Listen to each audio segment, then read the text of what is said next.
Bonjour à tous, bonjour Stanislas Guérini. Bonjour à vous. Alors on a appris hier que 2 policiers avaient été tabassés à Champigny-sur-Marne pendant la nuit de la Saint-Sylvestre. Certains syndicats de police réclament la restauration des peines planchées pour les agresseurs de policiers qui avaient été supprimées en 2014. Est-ce que vous y êtes favorable ?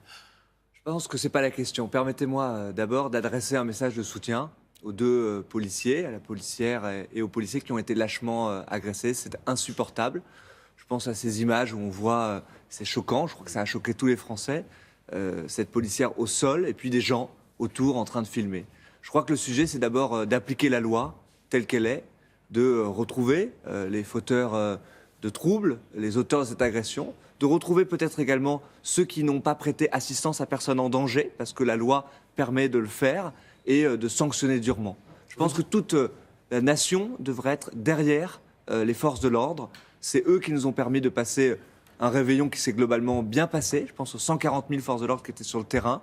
Nous devons être derrière les policiers et les policières de ce pays. Vous dites les peines planchées, c'est pas la question. Pourtant, les syndicats de police disent que c'est la question parce que les peines ne sont pas suffisamment sévères et ça dissuade pas ces personnes-là. Mais le sujet avec notre système aujourd'hui pénal, c'est son engorgement. C'est la difficulté qu'on a à appliquer déjà les possibilités qui sont offertes aux juges et elles sont existantes dans la loi. Donc je ne crois pas qu'il y ait besoin d'un changement législatif, mais il y a besoin de moyens sur le terrain. C'est pour ça que nous allons créer 10 000 postes de gendarmes et de policiers supplémentaires dans ce quinquennat. Vous allez créer aussi la police de sécurité du quotidien. Oui. Est-ce que franchement, c'est quelque chose qui peut permettre de lutter contre ce type d'agression ? On a un peu du mal à le croire, non ? Mais bien évidemment, parce qu'on a besoin de forces de l'ordre qui soient au contact du terrain, qui soient en connaissance aussi des situations, des populations. Et face à de telles violences, ça sera efficace ? Mais il faut évidemment avoir tout l'éventail, l'arsenal de répréhension, d'intervention. C'est pour ça qu'on veut permettre aux policiers, aux policières de pouvoir avoir plus de possibilités de contraventionnalisation au plus proche, aussi des petites incivilités du quotidien, parce que c'est là que tout démarre. Et donc, je crois que le ministre de l'Intérieur a raison de lancer cette police de sécurité quotidienne. Il va le faire sous format d'expérimentation, parce que les territoires sont extraordinairement variés. Il faut trouver aussi des réponses variées. Et donc, je pense que c'est la ligne qu'a le ministre de l'Intérieur. Il a raison de le faire de cette manière-là. On va venir dans un instant au projet d'Emmanuel Macron pour 2018. Juste un mot sur la Corse. La collectivité unique entre en application aujourd'hui. Parmi les volontés des élus nationalistes qui vont diriger cette collectivité, il y a la volonté qui est 2 langues officielles, le français et le corse. Est-ce que vous, député de la Nation, vous dites oui, il peut y avoir 2 langues officielles en France ? Bien, je vais vous faire une réponse un peu similaire. Là aussi, appliquons déjà le droit. Je crois que les Corses vont bénéficier d'une collectivité unique territoriale. C'est déjà des nouveaux pouvoirs qui leur sont donnés. Appliquons ces nouveaux pouvoirs, qu'ils s'en emparent. Et je crois que c'est déjà suffisant.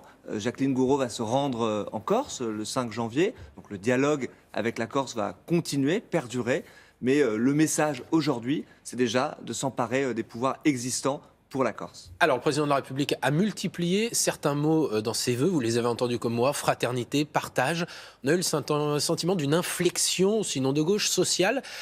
Est-ce que c'est parce qu'il tente de corriger une image de président des riches ? Est-ce que c'est reconnaître cela ? Ah, ne soyez pas obsédés avec ces images de gauche ou de droite. Je trouvais le président de la République très cohérent avec ce que l'on porte depuis le démarrage, depuis l'élection présidentielle.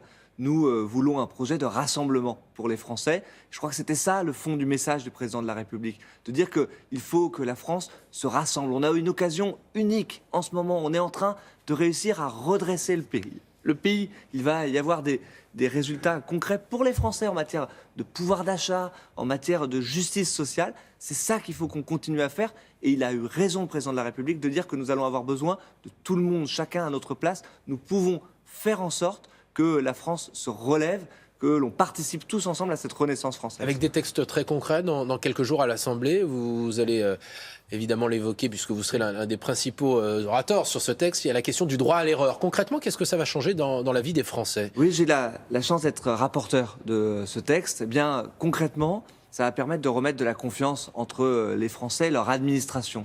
Ça va permettre de faire en sorte qu'il y ait un droit à l'erreur. C'est-à-dire que quand un Français, face à une situation donnée, fera une erreur de bonne foi, qu'il soit un citoyen ou qu'il soit une entreprise, eh bien l'administration ne le sanctionnera pas. Elle le conseillera pour corriger cette situation. C'est un message fondamentalement différent que l'on envoie aussi à tous les agents administratifs qui, sur le terrain, essayent d'appliquer ce droit à l'erreur. On leur dira maintenant, ça va devenir la règle.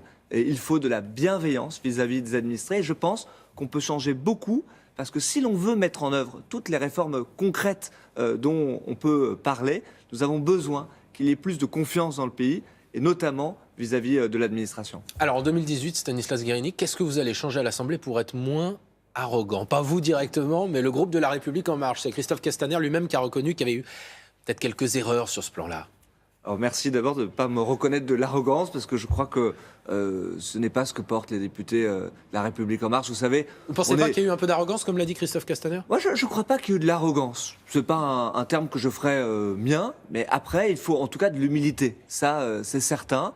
Et nous devons être humbles par rapport à notre capacité à changer les choses. Nous devons réinventer cette manière aussi d'être député, d'être davantage dans l'évaluation, un peu moins dans la production de la norme. Je crois que c'est ça aussi qui crée beaucoup de difficultés dans notre pays. Et donc, il faut cette humilité pour que nous puissions avancer pas à pas, mais de l'arrogance, non, je ne crois pas qu'il en ait dans notre groupe parlementaire. Est-ce que vous souhaitez que le Premier ministre rejoigne officiellement, adhère à La République En Marche, comme ont pu le faire certains ministres, comme Gérald Darmanin par exemple? D'abord, j'en serais très heureux, je veux le dire de manière très claire. Je crois que nous accueillons des personnalités, vous avez mentionné Bruno Le Maire, Gérald Darmanin. C'est la manière d'être de ce mouvement que d'être inclusif, c'est-à-dire de dire à chacun qu'importe les histoires, ce qui est important, c'est ce que nous voulons bâtir ensemble. Est-ce que ça vous semblerait logique que le Premier ministre vous rejoigne? Indispensable? Je ne le crois pas. Je crois que le président de la République a fait le choix de construire un gouvernement composé d'hommes et femmes de différentes sensibilités politiques, de différents partis politiques, et on voit que cela fonctionne parce qu'il y a l'intérêt du pays au bout du compte, et donc je crois qu'on peut continuer comme ça. Donc le message, il est très simple. Les bras sont largement ouverts et le président, le Premier ministre est le chef de cette majorité sans aucune ambiguïté. Et donc nous l'accueillerons à bras ouverts au sein de La République En Marche, mais c'est sa décision purement personnelle. Est-ce que vous avez envoyé un message à certains de vos collègues qui, à la fin de l'année, se sont plaints publiquement de leurs conditions de vie, que ce soit matériel ou sur le plan financier? Est-ce que, franchement, ça vous a semblé normal d'entendre ça? D'abord, je n'ai pas vu beaucoup de complaintes publiques en la matière. J'ai vu des articles de journaux qui relayaient effectivement des complaintes. Certains l'ont dit. J'ai pas le sentiment, sincèrement, dans le groupe parlementaire, qu'il y ait cette question de dire on gagne moins qu'avant.